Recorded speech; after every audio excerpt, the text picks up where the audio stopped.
ఆ మాట వింటూనే అంబ తీవ్రమైన కోపంతో, ఏమిటి భీష్మ నువ్వంటున్నది? నాకు కన్నవాణ్ణి ప్రేమించిన వాణ్ణి దూరం చేసి నాకింతటి దుస్థితి కలిగించి అందుకుగాను నన్ను వివాహం చేసుకోమని నాకు న్యాయం చేయమంటే నీ కీర్తి ప్రతిష్టల కోసం మాట తప్పదని ప్రగల్భాలు పలుకుతావా? ఇదిగో ఇప్పుడే చెబుతున్నా విను. ఇదే నా శపథం. నేటి నుండి నిన్ను చంపే క్షణం కోసం నేను బతుకుతాను. ఏదో ఒక రోజు నిన్ను అత్యంత హీనంగా, ఘోరంగా, క్రూరంగా చంపుతాను. గుర్తుపెట్టుకో భీష్మ, నేను నీ అంతాన్ని అని కోపంతో అక్కడి నుండి తపోవనానికి వెళ్ళిపోయింది.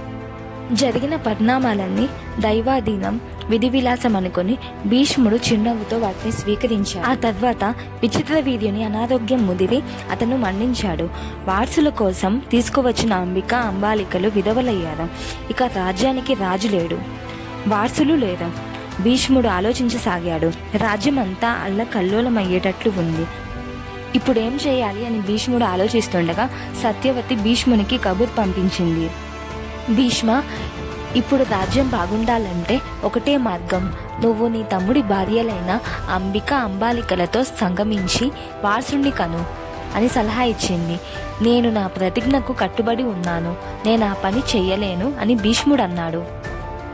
దానికి సత్యవతి, నువ్వు ప్రతిజ్ఞ చేసింది నా కోసమే కదా, మరి ఇప్పుడు నేనే ఆ ప్రతిజ్ఞ వదిలేయమని అడుగుతున్నాను అని అంది. అప్పుడు భీష్ముడు, నేను ప్రతిజ్ఞ చేసింది మీకోసమే కావచ్చమ్మా, కానీ నేను అప్పుడు ప్రతిజ్ఞ చేసి ఇప్పుడు ఉల్లంఘిస్తే అది ప్రతిజ్ఞ ఎలా అవుతుంది? సత్యవతి కాసేపు ఆలోచించి, సరే ఒకటి చెబుతాను.